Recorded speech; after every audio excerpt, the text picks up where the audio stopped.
Aujourd'hui, nous allons recevoir une artiste super créative. Ça part dans tous les sens. Et ça part sur tous les formats. Aussi bien des baskets, des chapeaux, des vestes, des sacs. Et en plus de ça, une entrepreneuse d'exception. On va voir ça avec elle. Et aujourd'hui, on reçoit Marie.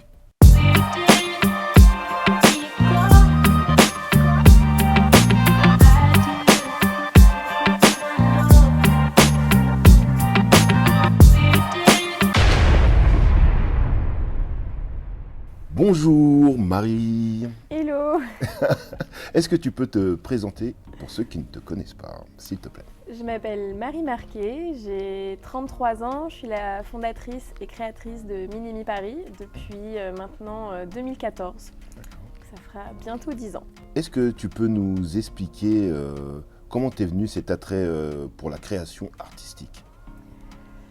L'attrait pour la création artistique, je pourrais pas t'expliquer comment c'est venu, ça a toujours été en moi. Depuis vraiment toute petite, je dirais dès l'âge de 8 ans, j'ai commencé à faire des activités manuelles. Alors ça pouvait passer de pâte à sel à coloriage, plastique fou et compagnie. D'accord. Et ma maman m'a appris à coudre assez jeune et j'ai toujours su à peu près dessiner. Donc si tu veux, j'ai mélangé un peu le tout. D'accord. Après, j'ai poursuivi bien sûr avec des études, mais on va en parler juste après, j'imagine. Oui, bien Et sûr. ce qui fait que ça a fait ma formation artistique est quand même assez pluridisciplaire. Est-ce que tu as suivi une école, une formation, etc. Est-ce que tu peux nous dire comment ça s'est passé? Alors, je pense que déjà, il faut quand même préciser une chose, c'est que je me suis beaucoup formée seule. D'accord. Comme beaucoup d'artistes, en général, on est quand même très autodidacte au départ. Effectivement. Ensuite, dès le lycée, je me suis orientée vers l'art plastique. Donc j'ai fait je ne sais pas si ça existe encore aujourd'hui, mais ça s'appelait L-Art. D'accord. Donc c'est orienté art plastique en matière principale. Ensuite, j'ai fait une école de mode qui s'appelle la Chambre syndicale de la couture parisienne. J'ai fait 4 ans avec d'abord un tronc commun en stylisme-modélisme, donc vraiment lié à la mode, la couture, le patronage, etc. Et ensuite, j'ai fait une spécialisation en accessoires, D'accord. maroquinerie, chaussures et chapellerie. Ok. Et après, un master en marketing et management de la mode à l'IFM. Comme on a pu le voir, tu es vraiment une touche à tout. On aurait dit que tu es vraiment intéressé par tout ce qui touche à l'art et tu as une créativité, comme je le disais auparavant, débordante, mais il y a aussi l'aspect entrepreneuse. Et ça, j'aimerais bien savoir comment c'est venu. C'est venu d'un coup, ça s'est fait progressivement, ça t'est tombé dessus? Bah, c'est une question à laquelle à chaque fois Hein? je prends un chemin un peu sinueux. D'accord. J'ai jamais, si tu veux, planifié une stratégie entrepreneuriale comme tu devrais le faire quand tu montes un business. Ça peut paraître un peu absurde, mais tout ça est arrivé par hasard. Après, c'est le cheminement d'une dizaine d'années. Si tu veux, au début de ma carrière professionnelle, j'ai beaucoup travaillé en maison de luxe. Chanel par exemple, ou Hermès, etc. Donc c'est un milieu qui est quand même assez particulier. Exactement. J'ai souhaité en partir et je me suis retrouvée vraiment à redémarrer de zéro. Donc j'ai commencé mon aventure personnelle créative un petit peu dans ma chambre, hein, D'accord. comme tout le monde, entre guillemets, j'ai envie de te dire. Je ne sais pas ce qui s'est vraiment passé à ce moment-là, mais il y a quelque chose qui a fait que le produit était assez unique. Donc à l'époque, j'ai commencé avec les chapeaux.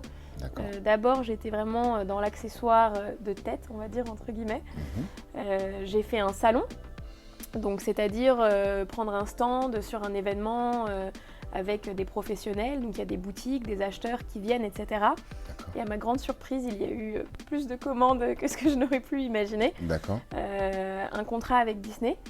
Ah oui, quand même. Ouais. Oui, bon, ben, c'est pas mal.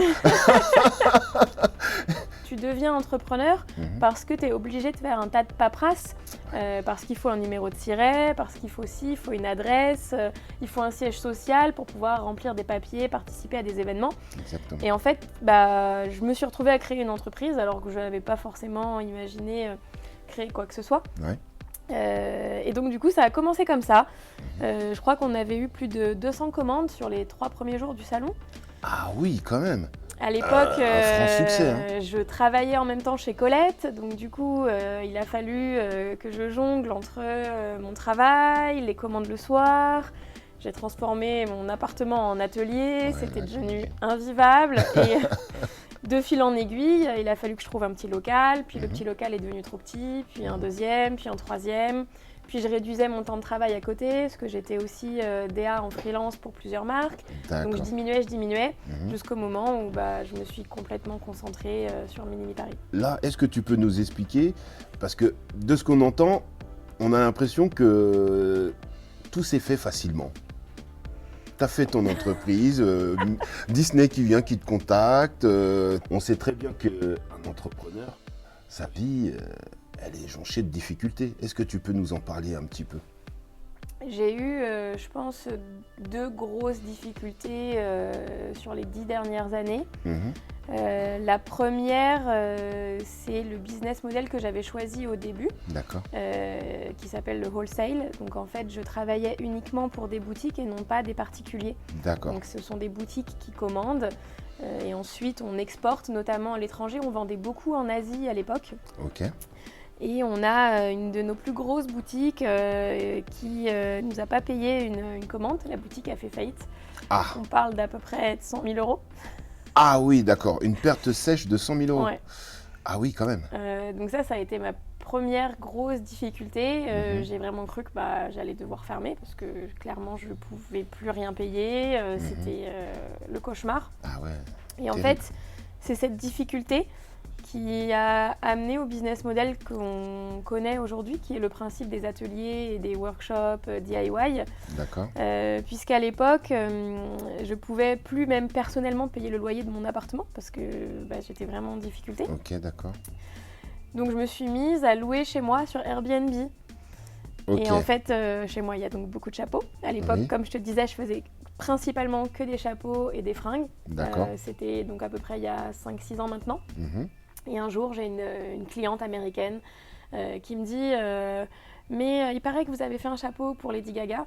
Oui, j'ai fait un chapeau pour Lady Gaga. Est-ce que c'est vrai ça, cette histoire? Oui, c'est vrai. C'est pas possible. C'est vrai. Mais il faut nous le dire. Tu nous le glisses comme ça, discrètement. Je peux pas te donner tout d'un coup là. Et donc elle me dit je vous passe un petit billet et vous me faites un chapeau. Et en fait, et un jour à une réunion Airbnb, en présence d'Airbnb, je raconte ça et on me dit il y a un programme qui va bientôt sortir qui s'appelle Airbnb Experience. Et on cherche des hôtes, donc des gens qui ont un logement sur Airbnb, qui ont un talent ou une activité, une profession un petit peu insolite qu'ils peuvent partager. Et on a pensé que ça pourrait t'intéresser. Et c'est comme ça en fait que sont nés le principe des ateliers qui aujourd'hui est la base du fonctionnement de Minimi Paris et notre business model. Pour terminer cette interview qui était fort agréable et intéressante, j'ai envie de te demander qu'est-ce qu'on peut te souhaiter pour l'avenir? C'est une bonne question ça. Qu'est-ce qu'on peut me souhaiter?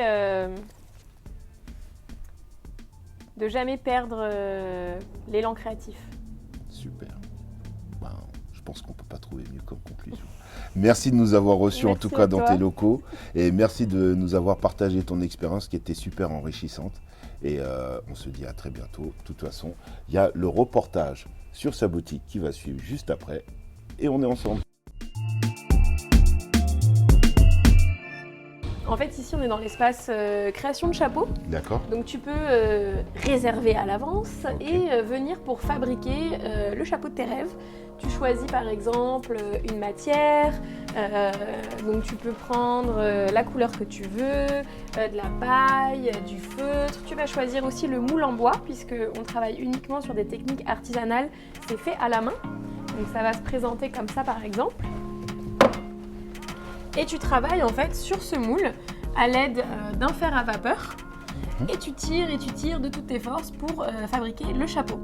D'accord, donc c'est grâce à ce moule-là qu'on a fait. Exactement. Ok, d'accord. C'est pareil d'ailleurs pour les chaussures. Ça c'est mon nouveau bébé. Est-ce que tu peux nous en parler de ton nouveau baby? Ça c'est mon nouveau bébé. C'est une machine à canon pilier. C'est pour faire du bespoke.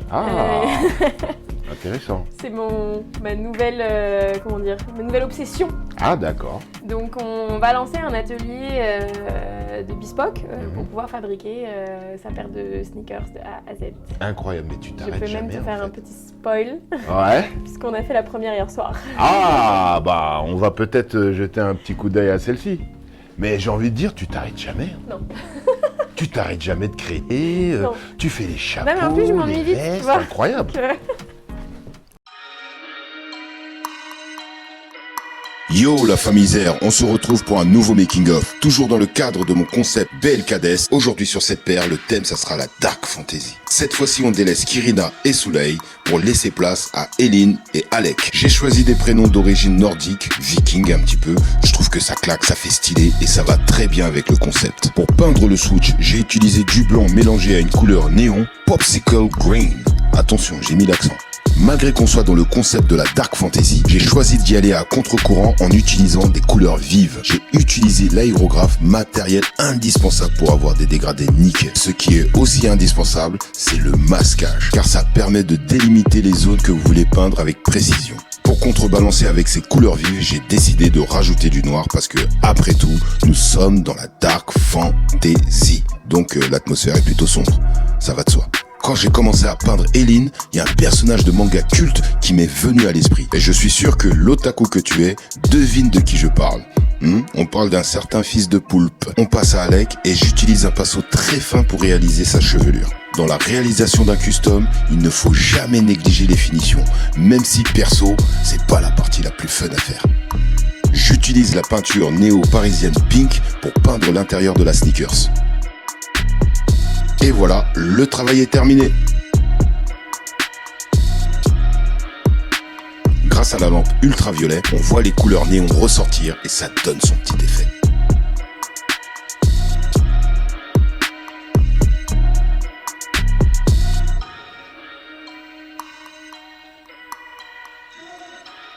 Merci d'avoir suivi la vidéo et on se retrouve pour un prochain making of.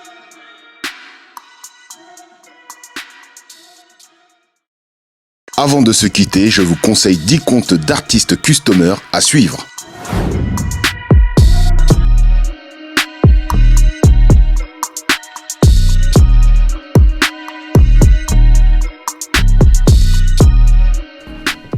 On se dit à très bientôt. Ciao les frolosers et sistazers. Comme on dit chez moi, FCB, fais ça bien et on reste connecté. Bien sûr.